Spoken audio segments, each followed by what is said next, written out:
Chairman Peoples Party Bilawal Bhutto Zardari Lahore में मियां शहबाज शरीफ से मुलाकात के लिए उनके मॉडल टाउन रिहाइश का पहुंच गए हैं। इससे पहले उन्होंने मौलाना फजल रहमान से भी मुलाकात की है। गुज़िश्ता रोज शहबाज शरीफ और मौलाना फजल रहमान की मुलाकात हुई थी। ऑपोजिशन मुतहरिक दिखाई दे रही है। आज की होने वाली मुलाकात पर बात करेंगे। हमारे साथ टेलीफोन लाइन पर मौजूद हैं नुमाइंदा जियो न्यूज़ इरफान नज़ीर। इरफान, बिलावल भुट्टो जरदारी हुकूमत के खिलाफ पूरी तरह मुतहरिक नजर आ रहे हैं। कुछ देर पहले मुलाकातें हुई हैं उनकी, इस वक्त शहबाज शरीफ से मिलने पहुंचे हैं। क्या एजेंडा है इस मुलाकात का?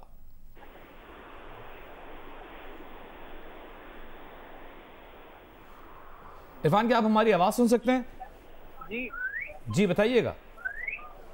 जी, पीपल्स पार्टी के चेयरमैन बिलावल भुट्टो जरदारी अब से थोड़ी देर पहले मुस्लिम लीग नून के सदर मियां शहबाज शरीफ से मुलाकात करने आए हैं। बिलावल भुट्टो जरदारी के साथ चौधरी कमरुज़्ज़मान कायरा और चौधरी मंजूर अहमद हैं, जबकि मियां शहबाज शरीफ के साथ मुस्लिम लीग नून के जनरल सेक्रेटरी आसन इकबाल, ख्वाजा सादर रशीद, सरदार रियाज सादिक और मरियम औरंगजेब ने उनका इस्तकबाल किया है। हमें ये बताया जा रहा है कि ईद उल जुहा के बाद जो APC मुनक़्क़िद होने जा रही है उनके निकात पे इत्तेफ़ाक़ राय के लिए ये मुलाकात हो रही है। बिलावल भुट्टो जरदारी कोई 2 हफ्ते पहले भी आए थे। उस वक्त भी उन्होंने शहबाज शरीफ से मुलाकात की कोशिश की थी, लेकिन उस वक्त कहा गया था कि उनकी तबीयत ठीक नहीं है। अब बिलावल भुट्टो जरदारी उनकी मजाज पुरसी करने आए हैं और APC के बाद जो मुजव्वज़ा APC मुनक़्क़िद होने जा रही है उस सिलसिले में जो बाहमी इत्तेफ़ाक़ के जो अमूर हैं या निकात है उनको डिस्कस करने आए हैं। ठीक है, पहुंच गए इरफान नज़ीर हमारे साथ मौजूद थे। हमें बता रहे थे कि न सिर्फ मिजाज पुरसी करेंगे अपोजिशन लीडर शहबाज शरीफ की, बल्कि ईद उल अज़हा के बाद जो APC all parties conference opposition की जानिब से बुलाई जा रही है, उस हवाले से भी तबादला ख्याल किया जाएगा।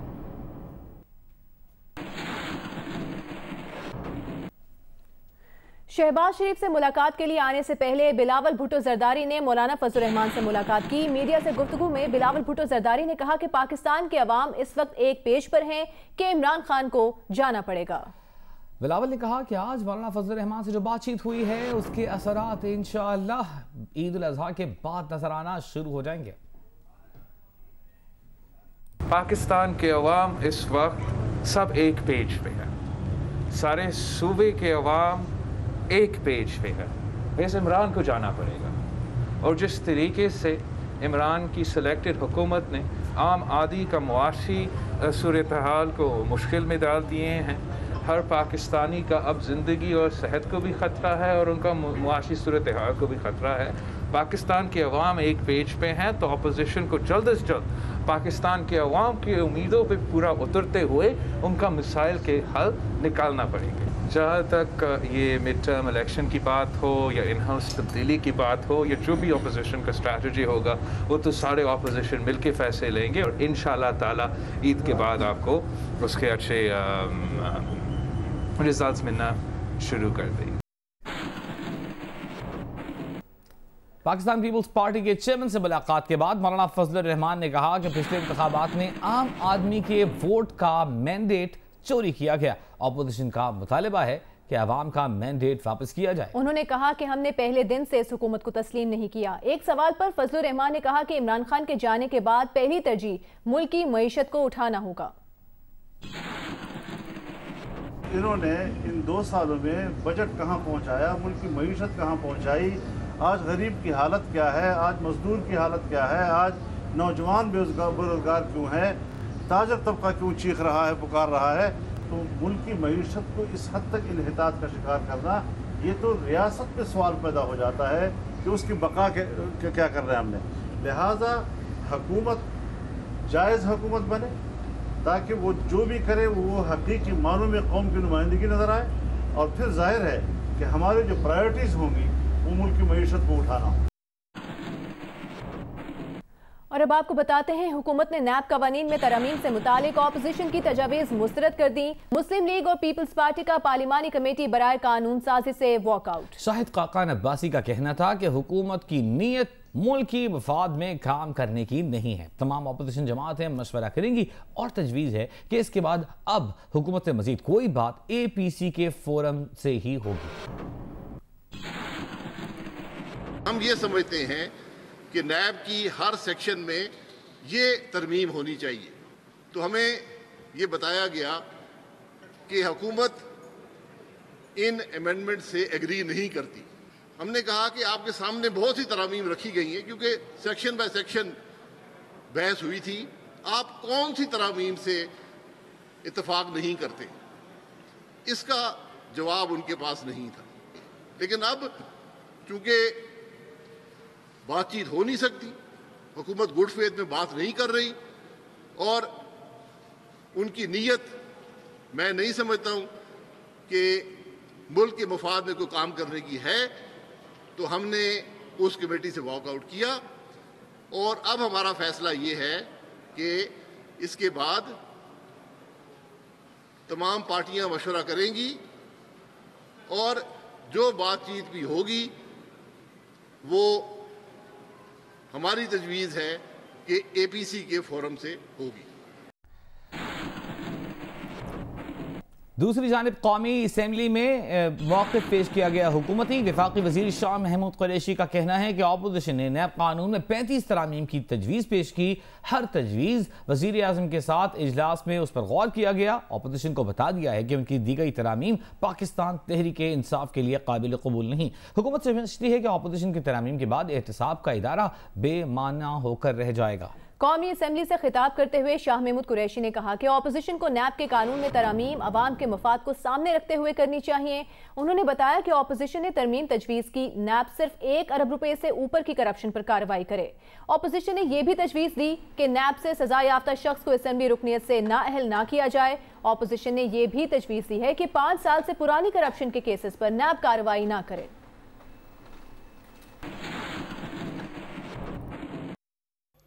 इन्होंने जो मसवदा हमें पेश किया, मैं ऐवान की इत्तला के लिए अर्ज करना चाहूंगा, उसमें इन्होंने नैब के कानून में 35 तरामीम तजवीज़ की कि ये 35 तजावीज़ हैं जो हम समझते हैं इनको अमेंड होना चाहिए।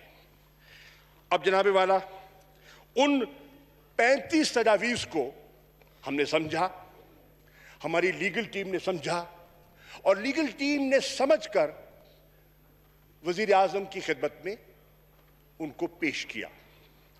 वज़ीर आज़म की खिदमत में पेश किया और तबादला ख्याल हुआ और उस तबादला ख्याल के बाद मैंने इनकी खिदमत में हाजिर होना था और उनकी खिदमत में हाजिर होकर जो पार्टी का पॉइंट ऑफ व्यू था, गवर्नमेंट का पॉइंट ऑफ व्यू था, इनकी खिदमत में पेश करना था, जो कि मैंने किया। और उसमें मुख्तसरन बात यह थी कि मैंने इनकी खिदमत में अर्ज की कि जिस शक्ल में आप तरमीम चाहते हैं, ये तरमीम पाकिस्तान तहरीक इंसाफ के लिए मुमकिन ना होगी। कुछ बात करेंगे साबिक वज़ीर आज़म नवाज शरीफ की, जिनकी ताज़ा तरीन medical report Lahore high court में जमा करा दी गई। रिपोर्ट में कहा गया है कि नवाज शरीफ प्लेटलेट्स, शुगर, दिल, गुर्दे और हाई ब्लड प्रेशर के अमराज में मुब्तला हैं। मुआलिजीन ने अस्पताल के करीब रिहाइशगाह रखने की हिदायत की है। रियाज शाकिर की रिपोर्ट देखिए। नवाज शरीफ के वकील अमजद परवेज ने साबिक वज़ीर आज़म की medical report Lahore high court में जमा कराई। रिपोर्ट के मुताबिक नवाज शरीफ प्लेटलेट्स, शुगर, दिल, गुर्दे और हाई ब्लड प्रेशर की अमराज में मुब्तला हैं। उन्हें कोरोना वबा के बायस घर से निकलने से मना किया गया है। नवाज शरीफ का कोरोना वबा के दौरान कहीं बाहर निकलना जानलेवा साबित हो सकता है। नवाज शरीफ को हदायत की गई है कि वो वर्जिश के साथ साथ तिब्बी माहिरीन से मुसलसल राब्ते में रहें और अपनी रिहाइश इलाजगाह के करीब रखें। मेडिकल रिपोर्ट में कहा गया है कि नवाज शरीफ दिल के मर्ज की वजह से इंतहाई खतरे में है और दिल को खून सप्लाई मुनासिब नहीं हो रही। साबिक वज़ीर आज़म नवाज शरीफ की मेडिकल रिपोर्ट 4 दिसंबर, 15 दिसंबर 2019 और 13 जनवरी, 12 फरवरी, 18 मार्च और 28 फरवरी 2020 को भी हाई कोर्ट में जमा कराई जा चुकी हैं। रियाज शाकिर, जियो न्यूज़, लाहौर। इसी हवाले से नवाज शरीफ के ज़ाती मुआलिज डॉक्टर अदनान ने अपने एक बयान में बताया है कि नवाज शरीफ की मेडिकल रिपोर्ट हाई कोर्ट में जमा करा दी है। नवाज शरीफ की बीमारी की पेचीदगियों की वजह से उन्हें कार्डियक इंटरवेंशन या स्टंट की जरूरत है। डॉक्टर अदनान ने कहा कि नवाज शरीफ को मुस्तकिल और कड़ी तिब्बी निगरानी और निगहदाश्त की जरूरत है।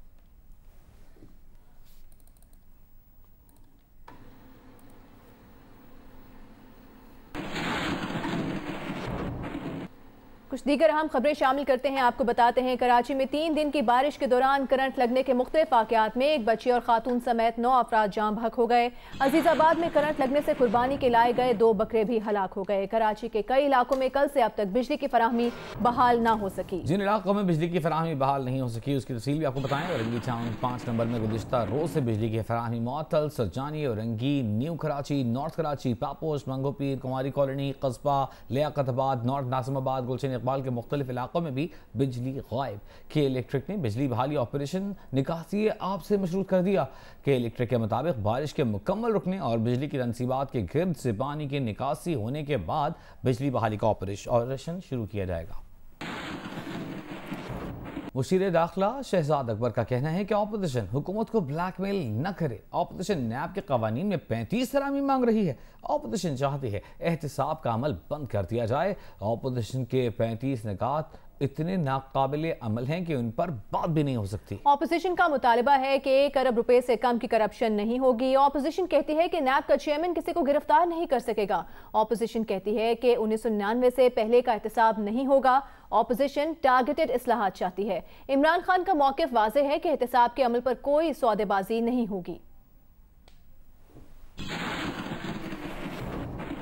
टाइम बाउंड हैं और मुल्क की सलामती के लिए बड़े ज़रूरी हैं। अगर पाकिस्तान ब्लैक से ग्रे लिस्ट में चला जाता है तो इसके बहुत ज़्यादा रिपरकशन होंगे, लेकिन इसके बदले में जो पोजीशन मांग रही है वो पाकिस्तान तहरीक इंसाफ की हुकूमत तो क्या कोई भी इलेक्टेड हुकूमत कभी नहीं कर सकती। जिसका मतलब ये है कि एहतिसाब के अमल को बंद कर दिया जाए।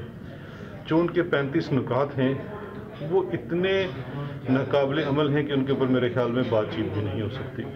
तो वो हमने उनको कन्वे कर दिया है। वो लोग अब मुज़ाकरात नहीं कर रहे, लेकिन हम उनसे अपील कर रहे हैं कि जो नेशनल सिक्योरिटी के इश्यूज़ हैं उसके ऊपर कदम बढ़ाएं।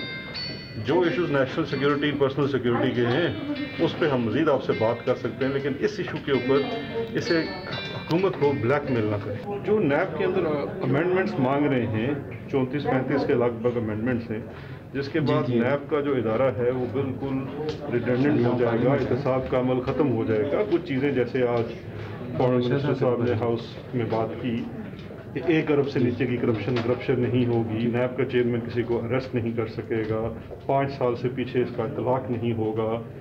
99 से एहतिसाब शुरू होगा। पहले की चीज़ें ख़त्म कर दी जाएंगी। ये तो बिल्कुल पर्सन स्पेसिफिक किस्म की इस्लाहात चाहते हैं जो नहीं है। जो आप किसी असूल के ऊपर, इंसाफ के ऊपर अपनी बात करना चाहते हैं उसके लिए हुकूमत हमेशा तैयार है, लेकिन पर्सनल इंटरेस्ट के ऊपर कभी भी। प्राइम मिनिस्टर साहब का मौक़िफ़ क्या है इसमें? बड़ा वाज़ेह है कि एहतिसाब के ऊपर कोई सौदेबाजी नहीं है। दूसरी जानिब पाकिस्तान मुस्लिम लीग नून की तर्जुमान मरीम औरंगजेब ने पेट्रोल इंक्वायरी कमीशन को चीनी इंक्वायरी कमीशन पार्ट 2 करार दे दिया। मरीम औरंगजेब का कहना है कि पेट्रोल माफिया को बरी करने के लिए पेट्रोल कमीशन बनाया गया।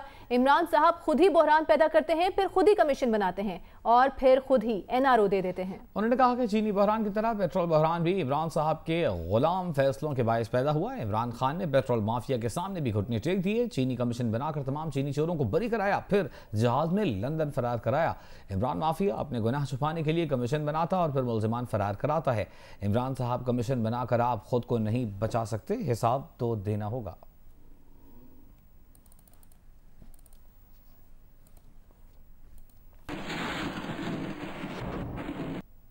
Chairman Pakistan Electronic Media Regulatory Authority Mohammad Saleem Baig ने कहा है कि केबल ऑपरेटर्स अवाम तक वो चैनल और वो मवाद पहुंचाएं जो बच्चों के लिए मुनासिब हो।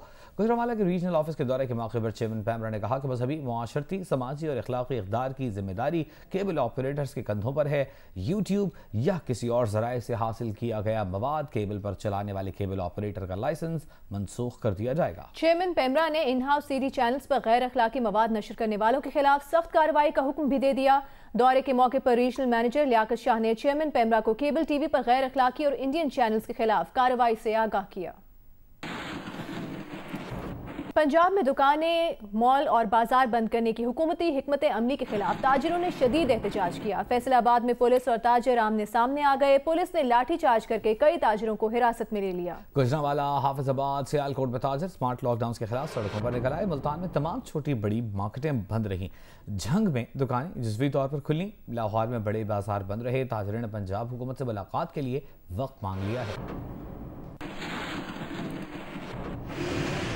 कोरोना वबा पर कंट्रोल के लिए पंजाब हुकूमत ने सूबे भर में 5 अगस्त तक लॉकडाउन का ऐलान किया है। पहले रोज लाहौर की तमाम थोक और रिटेल मार्केटें बंद रहीं। ताजर रहमान नईम मीर का कहना था कि पूरा पंजाब पुलिस स्टेट बना दिया गया है, ताजरों को हरासा किया जा रहा है। ताजर लॉकडाउन के हामी नहीं, हुकूमत इंसान दोस्त बने और ईद तक कारोबार की इजाजत दे। रियासत का काम है कि अपने शहरियों को रोजगार दे।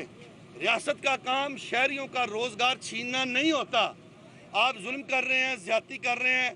हमारा जो दुकानदार है वो हद्दुल इम्कान कोशिश कर रहा है कि वो कोरोना के SOPs पर अमल दरामद करवाए। ताजरों ने शिकवा किया कि इस्लामाबाद और सिंध में बाजार खुले हैं, लेकिन पंजाब में सब कुछ बंद कर दिया गया। क्या वज़ीर-ए-आज़म पंजाब दुकानदारों के आरोप पर डुबोना चाहते हैं? क्या उन्हें आइंदा वोट नहीं चाहिए? हमारे जो बिजनेस है, कारोबार है, जो छोटे छोटे गाँव वालों के साथ है और छोटे छोटे जो हाथ से काम करते हैं खवातीन उनके साथ है, और ईद पे वो पैसे लेने आती हैं। अगर वो उनके पैसे ना देंगे तो वो तो मर जाएंगे। ताजरों ने ईद से एक रोज कबल तमाम दुकानें खोलने का ऐलान भी किया। कैमरामैन सफदर अली, सफीर अहमद, रिपोर्टर ज़ीशान बख्श और उमर फरवा के साथ जावाद मलिक, जियो न्यूज़, लाहौर। पानी हो तो मसला, पानी ना हो तो मसला। औरंगीटान की रिहायशियों की कहानी भी खूब है, लेकिन सवाल यह है कि इतना पानी बरसा है, क्या यहाँ के रिहायशियों को कुछ दिन पानी मैसर आएगा? इस सवाल का जवाब तलाश कर रहे हैं हमारे नुमाइंदे रियाज एंडी। जी औरंगी टाउन के शाह वलीउल्लाह नगर से अपडेट है। यहाँ पर कल जो बारिश हुई थी और उसके बाद जो तबाही थी वो तो उतर गई है, बिकॉज अगर आप देखें तो रोड जो है वो यूँ ढलान की सूरत में है, तो पानी तो निकल गया है। लेकिन इस इलाके का एक जो बड़ा देरीना मसला है वो है पानी इटसेल्फ। सारा साल यहाँ पे पानी नहीं होता, और अब जब इतनी बारिश हुई है तो क्या ये उम्मीद की जाए कि पंपों के अंदर पानी आएगा? ये भी एक पंप है आपके सामने जो किसी मुखय्यर हज़रात ने, यहाँ पे शख्स ने जो है वो इसको लगवाया था, लेकिन अब ये काम नहीं करता। मकीनों को जो है पानी मैसर होगा या नहीं होगा, ज़रा ये मालूम करते हैं लोगों से। पानी बरसता है तो जमा करके रखते, तो उससे हम लोग कपड़ा वपड़ा धोते हैं। एक हफ्ता सुकून से हम लोग खुश हो जाते हैं कि पानी आया है, पर कुदरती पानी आता है। ये तो पानी का उम्मीद ही नहीं है कि कभी यहाँ कोई पानी लाने वाला है। पानी लेने जा रहे हैं, अभी जा रहे पीने का पानी लेने। कितने का आएगा? 100 रुपये का ही आएगा। वाटर बोर्ड कहाँ? वाटर बोर्ड वाले तो सब सो गए हैं। हाँ, सब सोए हुए हैं। उनसे उम्मीद लगाना ही छोड़ दिया हमने, इसलिए कि वो सिर्फ तनख्वाह ले रहे हैं और अपना घर का काम कर रहे हैं। कम से कम 45 साल हो गए मैं यहाँ से, आज तक न सीवरेज लाइन डले है ना या पानी की लाइन डले हैं। तो अगर सीवरेज भी नहीं है और पानी की लाइन भी नहीं है तो बारिश होगी तो ये सब तबाही तो होगी। मैंने दरखास्त दिए, मैं सब कुछ इनको एमएनए वगैरह सब कुछ दिया हुआ, उन्होंने कोई सुनाई नहीं है, कोई सुनवाई नहीं है बिल्कुल। यहाँ कोई आते भी नहीं देखने के लिए। ओके जी। तो एमएनए साहब तक आपकी एप्लीकेशन चली गई है? गई है, लेकिन कोई सुनवाई नहीं। कोई सुनवाई नहीं, कम से कम 10 साल हो गए देते हुए। तो ये बेसिकली सूरत हाल है यहाँ पर जी। बहुत शुक्रिया आपका रियाज एंडी, आप हमें अपडेट कर रहे थे। मानसून बारिशों ने कराची के जिला बस्ती को डबो दिया। बरसाती नाले उबले तो पानी रिहायशी इलाकों में दाखिल हो गया, लेकिन एक बरसाती नाला ऐसा भी है जो अगर काम कर रहा होता तो जिला बस्ती के कई इलाके हंगामी सूरत हाल से बच सकते थे। वो नाला कहाँ है और उसके साथ क्या हुआ, बता रहे हैं कसीम सईद। गुज़िश्ता रोज़ कराची में मानसून सीज़न का थर्ड स्पेल जब शुरू हुआ तो डिस्ट्रिक्ट सेंट्रल का ख़ास तौर पर हशर नशर हो गया। बुनियादी वजह यह थी कि जो बरसाती नाले थे उसमें सॉलिड वेस्ट पड़ा हुआ था और उस कचरे को लिफ्ट नहीं किया गया था। लेकिन हम आपको बताएंगे कि कराची के ज़िला बस्ती में एक नाला ऐसा भी है कि अगर वो फंक्शनल होता तो शहर के इन इलाकों को, जिसमें सखी हसन है, शादमान टाउन है, कलंदरिया चौक है, नागन चौरंगी है, उनको बचाया जा सकता था। और वो रास्ता किसी शहरी आबादी से होके नहीं गुजरता, बल्कि वो नाला गुजरता है शहर खमोशा से, सखी हसन कब्रिस्तान से, और उसके ऊपर बनाई गई हैं कबूर। मेरे अक़ब में आप देख सकते हैं ये उसकी एक टूटी फूटी ओपनिंग है जो कि इस बात को साबित कर रही है कि यहाँ से एक बरसाती नाला गुजरता था, लेकिन इस नाले को गुज़िश्ता 30 साल से इनक्रोच किया जा रहा है मुसलसल। इसके ऊपर न सिर्फ कबूर बनाई गई हैं बल्कि पूरे पूरे ट्रैक्स बना दिए गए। जैसे आप देख सकते हैं इस पूरी राहदारी पर जो कि आपको पक्की नज़र आ रही है, इसके ऊपर से मोटरसाइकिल भी गुजर रही है, बआसानी इसको पक्का किया गया है, ऊपर से लेवल किया गया है। ये नाला नुसरत भुट्टो कॉलोनी से होता हुआ 5 स्टार तक जाके स्ट्रीम में मिल रहा है, जिसके बाद पानी की निकासी होती थी। और इसका एक बड़ा फ़ायदा ये होता था कि रेजिडेंशियल ब्लॉक्स में पानी जाने के बजाय कब्रिस्तान से उसकी ड्रेनेज हो जाती थी। लेकिन 20 से 25 साल से यहाँ पर जो है मुस्तकिल यहाँ पर इसको इनक्रोच किया गया, जिसके बाद अब ये मुकम्मल तौर पर बंद है। अगर आपको मेरे कैमरामैन अदनान दिखाएं तो लगता है कि हालियाई तौर पर इसको यहाँ पर स्लैब्स लगाकर इसके ऊपर सीमेंट लगाकर पैक किया गया, क्योंकि सीमेंट की जो रंगत है वो बता रही है कि बहुत ज़्यादा पुराना नहीं है। इसी तरह अगर आप सखी हसन कब्रिस्तान में इस बरसाती नाले को ट्रेस करने जाते हैं तो आपको मालूम नहीं हो सकेगा कि आया किस तरफ से नाला गुजर रहा है। तो ये वो अहम तरीन मसला है जिसके ऊपर हुकाम बाला की अगर नज़र पड़े तो कराची के बिलखुसूस ज़िला वस्ती को, जो कि कराची का सबसे बड़ा ज़िला है, हर बार बारिशों में इसकी तबाहली से इसको किसी तौर तक बचाया जा सकता है। जी। कोरोना वायरस के बायस आमदन में कमी के सबब मवेशी मंडी में अहम तब्दीली रूनुमा हुई है। कुर्बानी के लिए बकरी के खरीदार महंगे बकरे की बजाय गाय में कम लागत के हिस्से डालने को तरजीह दे रहे हैं। अली इमरान सैयद खरीदारी में तब्दीली पर रोशनी डाल रहे हैं। जी, मैं सोहराब कोट मंडी में मौजूद हूँ, जहाँ पे हजारों की तादाद में व्यापारी आए हैं। इस साल ट्रेंड ये देखा गया है, लॉकडाउन के सबब और लोगों की जो अर्निंग्स डाउन हुई हैं, तो बकरों की तरफ से रुझान गाय की तरफ गया है और उसकी सबब ये भी है रीजंस के उसमें हिस्सा डल सकता है बनिस्बत गाय के। खासी तादाद में बकरे लाए हैं लेकिन परचेजर्स कम है। जो गरीब आदमी है तनख्वाह उसकी है 20,000 रुपए, वो कहाँ से 50,000 का बकरा लेगा? तो गाय का हिस्सा डाला, गाय का हिस्सा डाला है। ये एक मेजर पोस्ट कोविड के बाद पोस्ट कोविड एक चेंज है जो कि मार्केट में देखी जा रही है। पाकिस्तान की सबसे बड़ी मार्केट में देखी जा रही है कि बकरों से ट्रेंड हट के गाय की तरफ ज्यादा गया है, लेकिन जो बहरहाल बकरे खरीदारी की इस्तात रखते हैं वो बकरा खरीद रहे हैं और बकिया 3 दिनों में भी इम्कान यही है कि परचेजर्स खरीदार बड़ी तादाद में पाकिस्तान की इस बड़ी मंडी का रुख करेंगे। जी।